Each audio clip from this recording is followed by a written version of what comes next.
This is the reading response of Sugirtharajah's essay, Getting the Mixture Right, Promises and Perils of Postcolonial Criticism and Biblical Interpretation.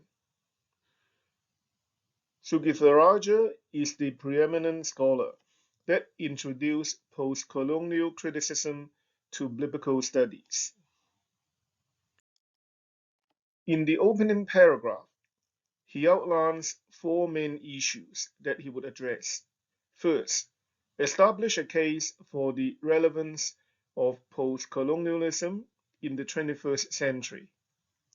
Second, address the issue as to why there is a reluctance among biblical scholars to employ postcolonialism as a critical tool. Third, highlight the areas where postcolonialism and biblical studies can productively engage with one another. Fourth, highlight some of the areas postcolonialism still has to address. Sugirtharajah claims that imperialism is making a comeback in public discourse. The notion of empire is far from being obsolete. He wrote in the aftermath of the 9/11 terrorist attack in the US. He gave several examples that in the face of the threat of global terrorism, prominent politicians, government officials, and intellectuals, mainly in the Western democracies, were calling for a new kind of imperialism. And I quote his quotation of Cooper. What is needed in the face of these threats is a new kind of imperialism, a postmodern imperialism which accommodates human rights issues and cosmopolitan values, and which, like all imperialism, aims to bring order and organization, but rests today on voluntary principle.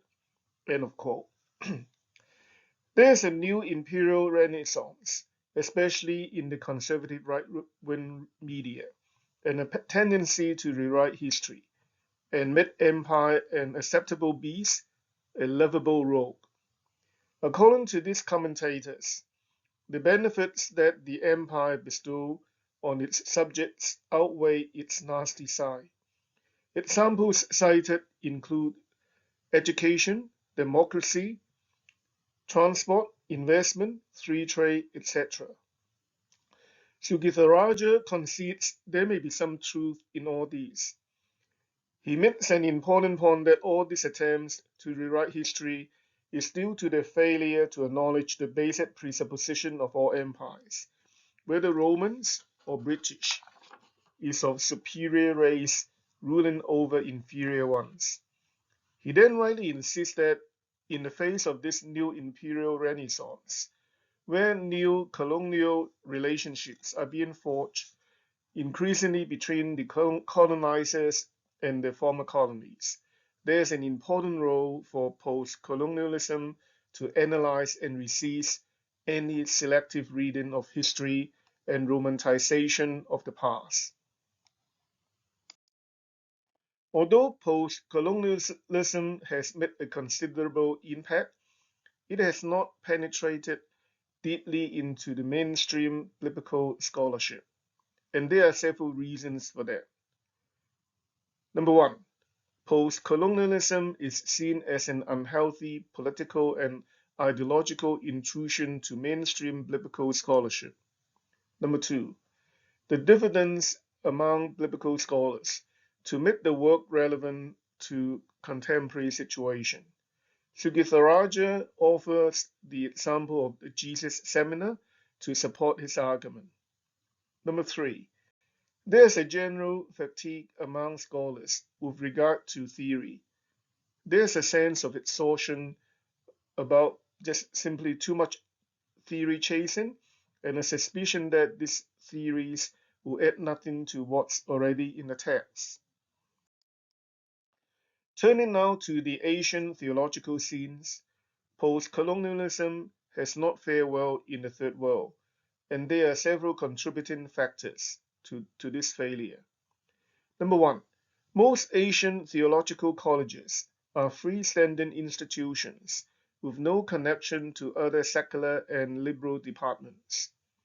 Number 2, specifically in India, most Christians come from the underprivileged class, and they may only see the beneficial aspects of colonialism. I can attest to that, as my wife comes from Malaysia, which also has a long history of colonization, and she is forever grateful for the good education she received in her mission confidence school, which she considers to be a legacy of colonialism. Number 3, biblical interpretation in Asia is still consumed by the debate between the Orientalists, who advocate vernacular languages and indigenous methods, and Anglicists, who insist on English or Western languages and methods. Sugirtharajah gives the example that the old Sanskrit texts in India are probably not easily accessible nor understood by the average Indian theological students. Sugirtharajah then mentioned 3 areas that post-colonialism can offer correctives to current biblical scholarship. The first is Europeanization. Sugirtharajah rightly identifies the traditional Europe-centric view of the Christian faith.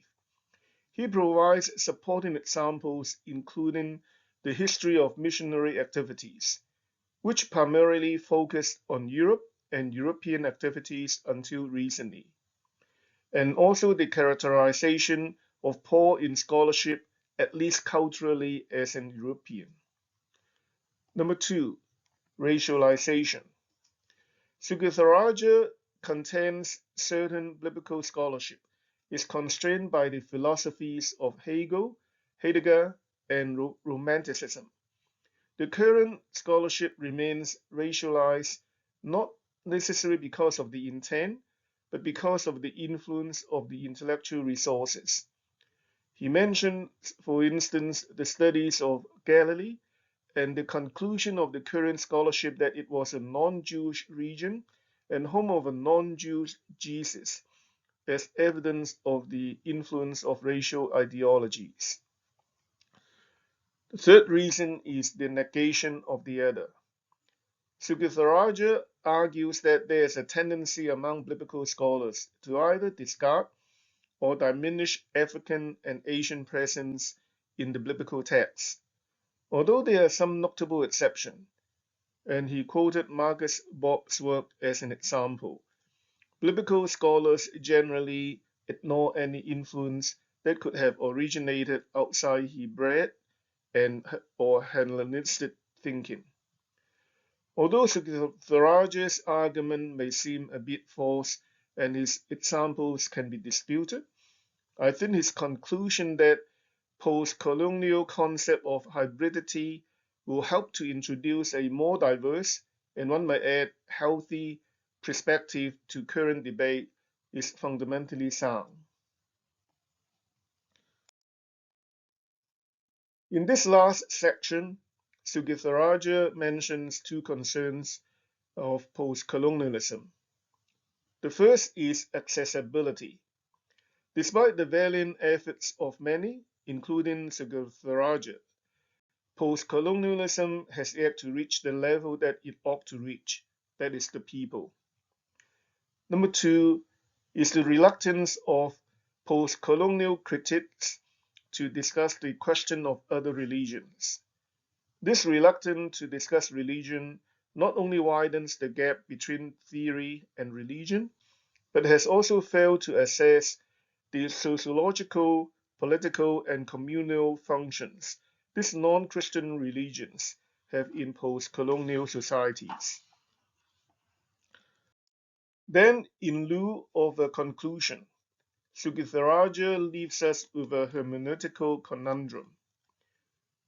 Do we, as interpreters and readers, hand over the responsibility to ancient sacred books to deal with the problems that we face today, or do we stop reading them and seek for alternatives? He suggests the way forward may not be a binary choice, of either embracing or discarding the both. Instead, we should consider the in-between position of postcolonialism, which enable us to resist either of the extreme positions and help us to work through them and forge a new hermeneutics and a post-colonial theology. Sugirtharajah's contribution to theological hermeneutics clearly lies in his pioneer work on post-colonialism. He has written a powerful, persuasive, highly readable, and succinct essay to make a strong case for post-colonialism. In particular, I think he has highlighted the continued imperialistic tendency in the post-colonial era and firmly established the need for post-colonial criticism. And number two, he has explained the complexity of the subject matter. Post-colonial studies often involve different cultures and different languages. Sometimes it is beyond the effort of a single person, and perhaps a collaborative team effort may be more effective. The need for post-colonialism is particularly acute in the era of globalization of Christianity. At the mass level, Christianity is moving to the global south, but at the academic level, Christianity remains largely a Eurocentric Western faith. Post-colonialism can play an important role to correct this imbalance. I'd like to leave with two follow-up questions. The first one, Sugirtharajah's essay was written in the aftermath of 9/11, and since then, the geopolitical situation of the world has undergone several iterations. Do you think that his arguments and premises still remain valid? And what need to be revised or updated? The second question, what are some of the practical steps that can be undertaken to introduce post-colonialism into the mainstream of biblical scholarship? Thank you.